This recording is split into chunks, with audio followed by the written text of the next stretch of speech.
ओम शांति। आज के वरदान, बाप दादा के वरदान अपने बच्चों के प्रति। डेट 14 अप्रैल 2023। वरदान है, साधना और साधन के बैलेंस द्वारा अपनी उन्नति करने वाले ब्लेसिंग के अधिकारी भव। साधना और साधन के बैलेंस द्वारा अपनी उन्नति करने वाले ब्लेसिंग के अधिकारी भव। सदा हर आत्मा यही चाहता है कि उसका उन्नति हो, लेकिन उसके लिए क्या चाहिए? उन्नति माना इम्प्रूवमेंट्स।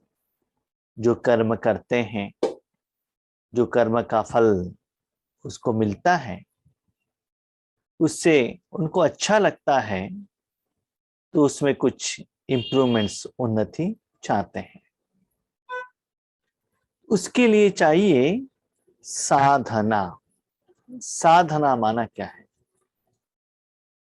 कर्मों का फल।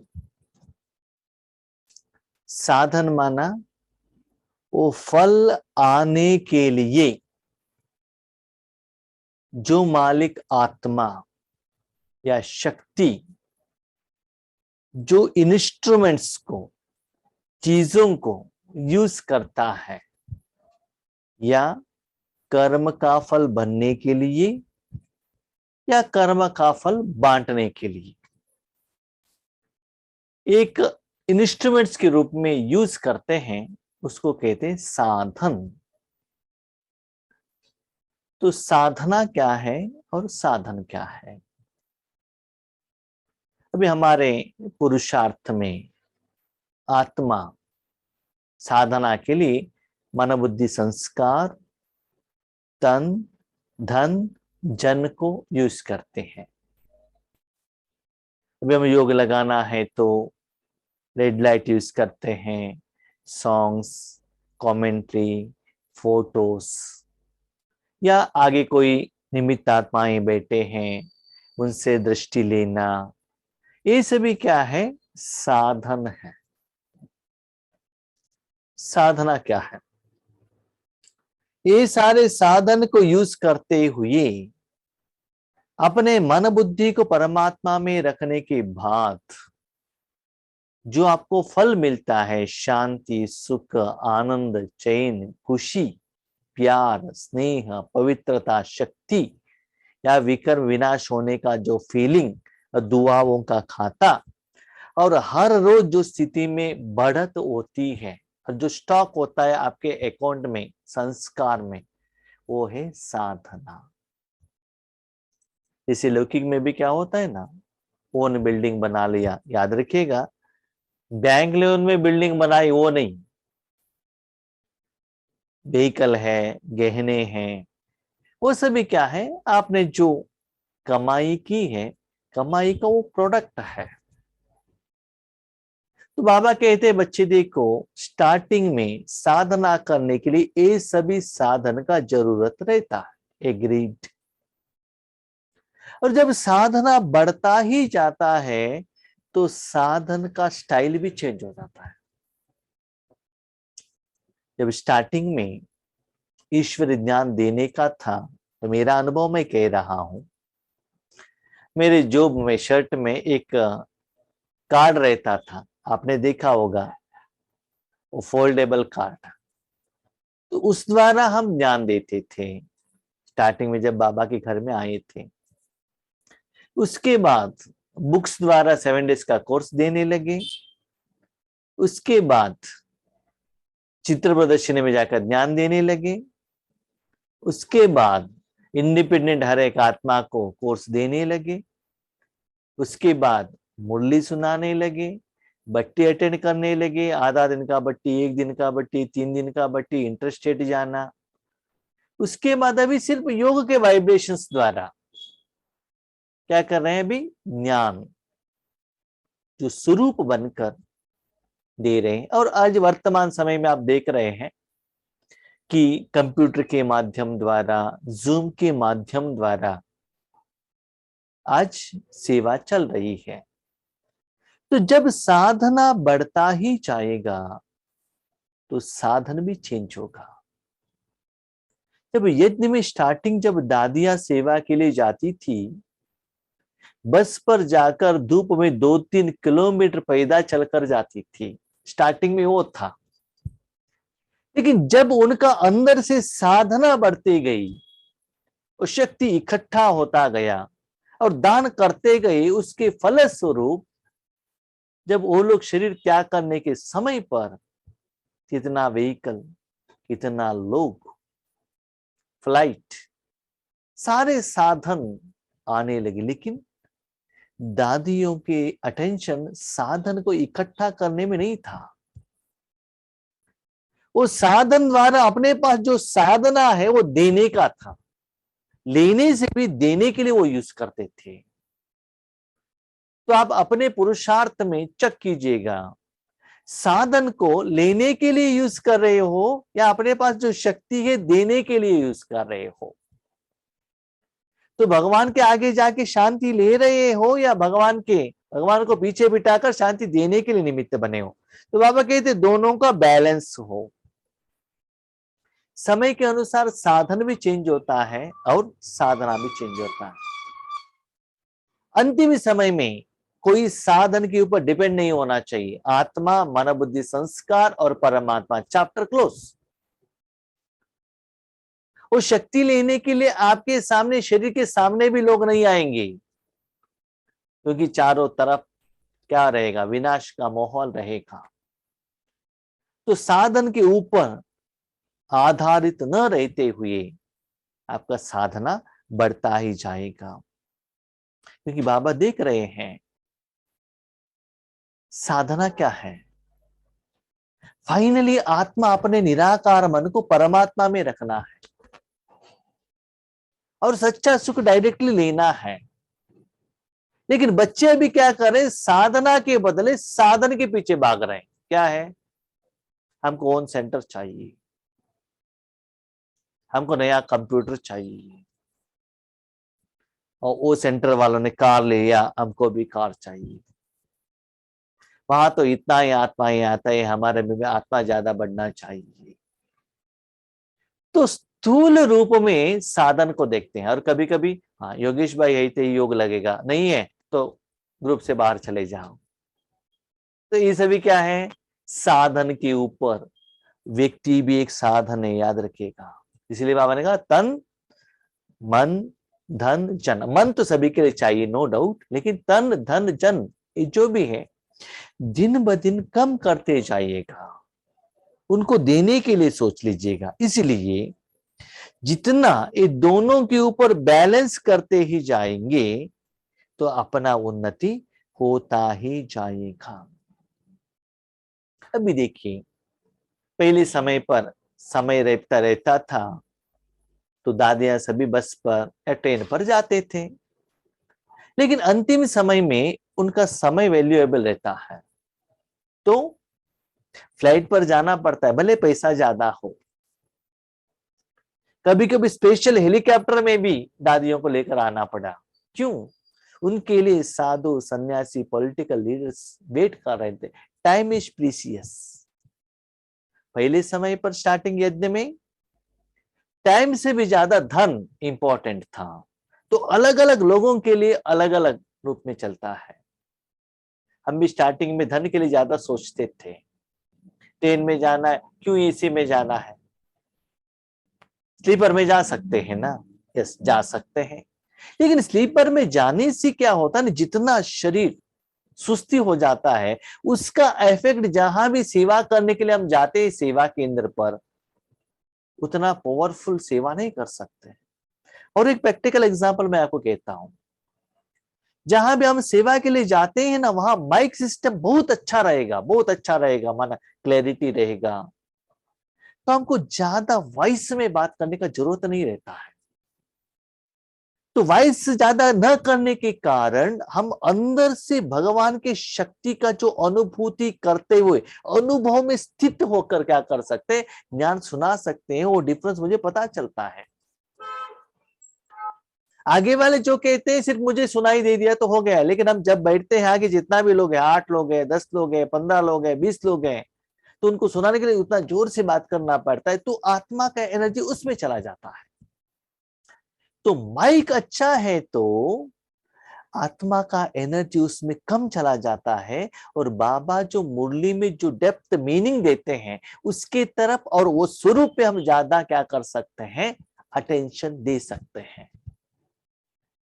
तो समय के अनुसार साधन भी चेंज होना चाहिए। स्टार्टिंग में हम सेवा कर रहे थे मोबाइल द्वारा, वो मोबाइल इतना छोटा था, देखते देखते मेरा आंख खराब हो गया।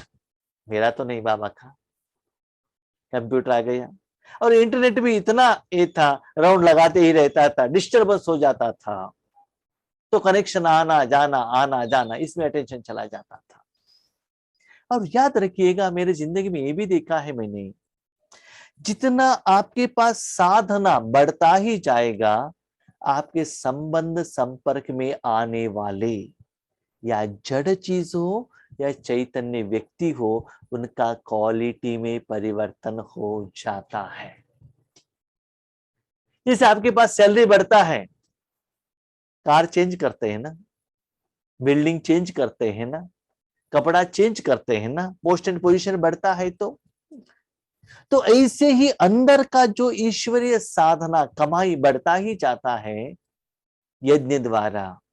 आपको यज्ञ माना ऐसा नहीं कि ईश्वरीय विश्वविद्यालय से डायरेक्टली मिले, जो निमित्तों को जिनसे भी मिलता है उसका क्वालिटी भी इंप्रूवमेंट होने लगता है। इसलिए बाबा कहते हैं दोनों को बैलेंस रखो, साधना और साधन, तभी आपका उन्नति होगी।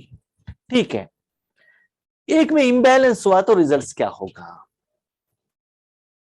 आपने क्या सोचा, साधना तो करना है ना, हम अकेले बैठेंगे, किसी को नहीं देंगे, क्यों टेंशन? मोबाइल के आगे आओ, इसके आगे जाओ, उनको को फोन करो, ये करो, क्यों करने का है? अब योग करने को तो पता चल गया ना, वेद का सेवा पता चल गया ना, मन बाबा के हाथ में दे दो, विश्व को शकाश दे दो, चैप्टर क्लोज। तो सिर्फ साधना करते रहेंगे, भगवान के हाथ में साधन नहीं बनेंगे, तो लोगों तक जाकर नहीं पहुंचाएगा। अभी देखिए, मैंने देखा है जब कोरोना के टाइम पर हम घर में रहकर पुरुषार्थ करते थे, लेकिन अभी ये जो प्रोग्राम मिला है इतना अटेंटिव, अमृत वेले उठना ही है, अटेंशन से बैठना ही है, नुमान शाम उठना ही है, बैठना ही है, क्लास के टाइम में जाना ही है, मुरली स्टडी करना ही है। नहीं है तो चलता है ना, थोड़ा आंख बंद करके बैठेंगे तो कौन देखने वाला है? तो क्या होता है ना, वो करने का जो इच्छा रहता है, आपको टाइम टेबल ऑटोमेटिकली आ जाता है, तो बढ़ता ही जाता है। उसके अनुसार लोग, आत्माएं, साधन, धन, चीज सब कुछ इकट्ठा होते हैं, इससे उन्नति होता है। हाँ, इसके रिवर्स में बाबा ने कहा साधन इकट्ठा करते जाएंगे तो क्या होगा। आज मैंने जिंदगी में देखा है, बहुत सारे सेवा केंद्र, इतना बड़ा बड़ा सेवा केंद्र, इतना फ्लोर्स, इतना अच्छा अच्छे फर्नीचर्स, रूम, सब कुछ रेडी है, स्टूडेंट्स नहीं है, यूज नहीं हो रहा है, कोई लोग नहीं आ रहे हैं। क्यों? क्योंकि आपने जितना भी योग किया, बाबा को कहा बाबा मुझे ये चाहिए, बाबा ने दे दिया, चैप्टर क्लोज। बिल्डिंग है, फर्नीचर्स है, सब कुछ है, लेकिन उस बिल्डिंग द्वारा यूज करके जो वहां से मनुष्यात्मा द्वारा विश्व को फैलाने वाला योग का शक्ति जनरेट होना चाहिए, वो आत्माएं आकर नहीं पहुंच रहे हैं। और थोड़ी जगह पर ऐसे भी देखा है मैंने कि सिंपल बिल्डिंग है, गरीब की जैसे, कितना प्यार से लोग आते हैं, कितना पावरफुल योग करते हैं, तपस्या करते हैं, वहां का वायुमंडल, साधना पता चलता है कैसा है। तो वो आगे वाले से कुछ एक्सपेक्टेशन नहीं करते हैं, नहीं आप आइएगा सिर्फ तपस्या करके जाइएगा, वहां भंडारा भी नहीं रखते हैं, वो पैसा डाले नहीं कहते, कुछ भी लेकर मत आएगी, सिर्फ साधना करके जाइएगा। और खुद वो लोग रात को 1 बजे 2 बजे 3 बजे उठकर साधना करते हैं, क्योंकि हम बहुत जगह पर घूमते हैं ना, ये सभी देखते हैं। इसीलिए बाबा कहते हैं बच्चे दोनों को बैलेंस चाहिए। ठीक है, आपने साधना की, लेकिन वो साधना लोगों तक जाकर पहुंचना चाहिए ना। पहुंचने से क्या होता है, अभी देखिए हमारे द्वारा जो बाबा ज्ञान सुनाते हैं, एक स्टूडेंट्स को सुनाना और एक टीचर को सुनाना बहुत डिफरेंस है। टीचर को पहुंचेंगे तो उनको समझ में आ जाएगा, उनके बाद वो जितना लोगों को भी ज्ञान देते हैं उसमें हमको सम परसेंटेज मिल जाता है। तो आपने जो साधना की, जो विधि है, वो सहजता है, वो भी और लोगों तक जाकर पहुंचना चाहिए ताकि वो लोग भी वो स्टेज पर आ जाए। तो इसीलिए बाबा कहते दोनों का बैलेंस चाहिए, तभी उन्नति होगा और बाबा के और कंसर्न आत्मा के ब्लेसिंग के अधिकारी आप बनेंगे। इसका मतलब जितना भी साधना करो बच्चे, वो साधना का फल किसी को देने के लिए तो साधन चाहिए। ठीक है, अभी लेने के लिए तो जरूरत नहीं है आपको, एक सेकंड में आप परंधाम पहुंच जाते हो, लेकिन देने के लिए तो चाहिए ना। तो साधन जरूर चाहिए, चाहे सूक्ष्म साधन हो चाहे स्थूल साधन हो, लेकिन साधन कब चाहिए, आपके पास साधना होगा तो। आपने भोजन ही नहीं बनाया है तो कैसे परोसेंगे लोगों को, बताइए। भोजन तो पहले बनाना पड़ेगा ना। तो दोनों बैलेंस रखो। साधनों को आधार बनाने के बजाय अपने साधना के आधार से साधनों को कार्य में लगाओ। जितना आपका साधना बढ़ता ही जाता है, उसके अनुसार कंसर्न साधन आपके पास आता है। और याद रखिएगा, यज्ञ के अनुसार, मेरा अनुभव में कह रहा हूं, किसी आत्मा को बाबा ने संकल्प दिया, भाई जी ऐसा है, तो हम सोचते हैं उसका जरूरत है क्या, वो यूज हो जाएगा क्या, नहीं नहीं वो दे रहे करके आप ले लेंगे, वो यूज नहीं करेंगे तो वो हिसाब किताब आपका अकाउंट हो जाएगा। रिसेंटली हम जब सेवा के लिए गए थे, हमारे साथ और भी 2 स्पीकर्स थे, वो घूमने के लिए निकले, हमको कहा, हमने कहा सॉरी हम नहीं आएंगे, हम आएंगे तो जिस व्हीकल का पेट्रोल का हिसाब किताब मेरा हो जाता है। जब ऊपर 50-60 लोग बैठे हैं योग के लिए, हम क्यों घूमने के लिए जाएं, क्यों देखने का वो भाव है, जरूरत नहीं है। तो बाबा कहते हर कर्म हम जो सोचते हैं उसको यज्ञ में लेकर आते हैं और यूज करते हैं, उसके आधार पर आपको दुआ मिलेगा। माया भी आपके आगे आएगी। कल भी बाबा ने कहा था, माया भी करण खरावरार के रूप में आएगी, आपसे गलती कराएगी। घूमने में तो आपको बहुत अच्छा भी लगेगा, आप खुश होंगे, लेकिन ऊपर जो आपके द्वारा ज्ञान लेने के लिए जो बैठे हैं, उनका हालत क्या होगा, सोच लीजिए। वो जो निराकार, उनसे जो दुआ मिलने के बाद आपका मन उड़ता है ना, that is so great and so sweet. जिन्होंने अनुभव किया है उनको ही मालूम है वो क्या है। याद रखिएगा, जहां भी बाबा आपको लेकर जाता है, खुद अनुभव करने के लिए लेकर नहीं जाता है, दूसरों को कराने के लिए लेकर जाता है।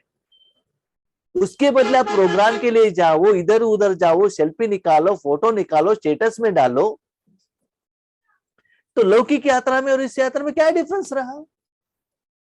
तो यूज अब चेक कीजिएगा, वहां से लेने के लिए गए हैं या देने के लिए गए हैं। तो साधन को कार्य में लगाओ।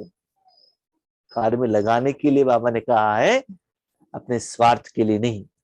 क्योंकि मैं जानता हूं यथार्थ राजयोग में अनुभव करने के लिए कितना साधना करना पड़ता है। मतलब नहीं कितना रात रोया है, जानते हैं आप।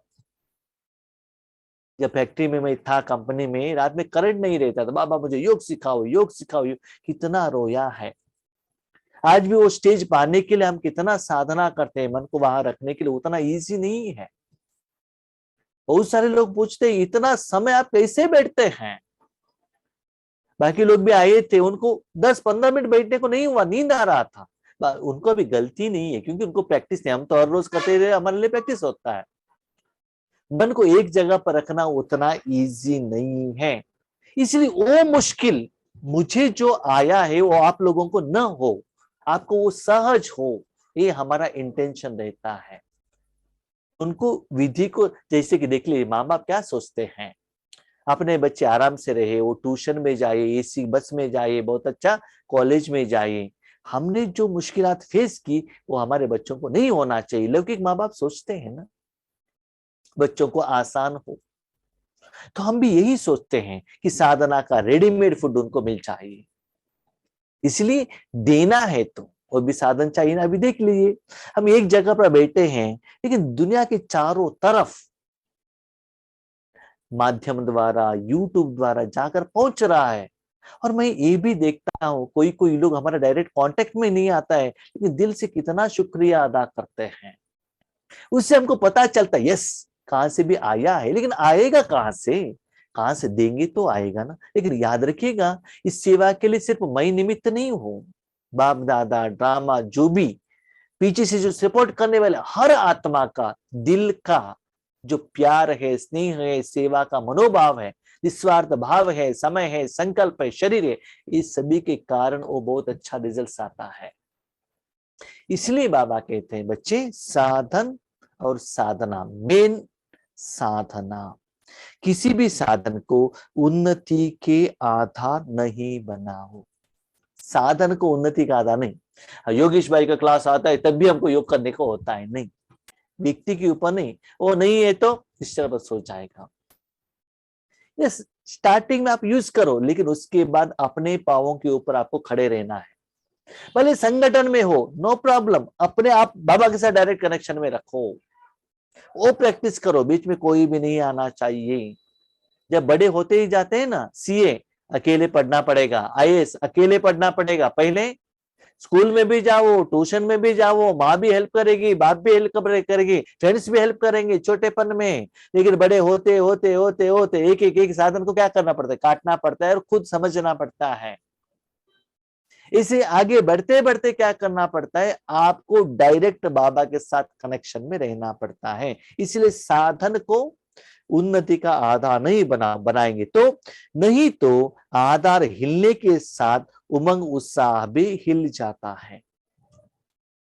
अभी कभी कभी क्या होता है ना, हम जो स्पीकर से और किसी के ऊपर डिपेंड हो जाते हैं, उनसे सेवा ले लेते हैं, वो नहीं रहेंगे तो क्या हो जाएगा। नो, सब कुछ सीख कर रखो। नहीं है तो सेवा नहीं रुकना चाहिए, ever ready for every time. किसी के ऊपर डिपेंड ना हो जाओ, ठीक है, वो सेवा नहीं देना नहीं चाहते हैं, नो प्रॉब्लम, बाबा ऐसा है, आप देख लो क्या करना है।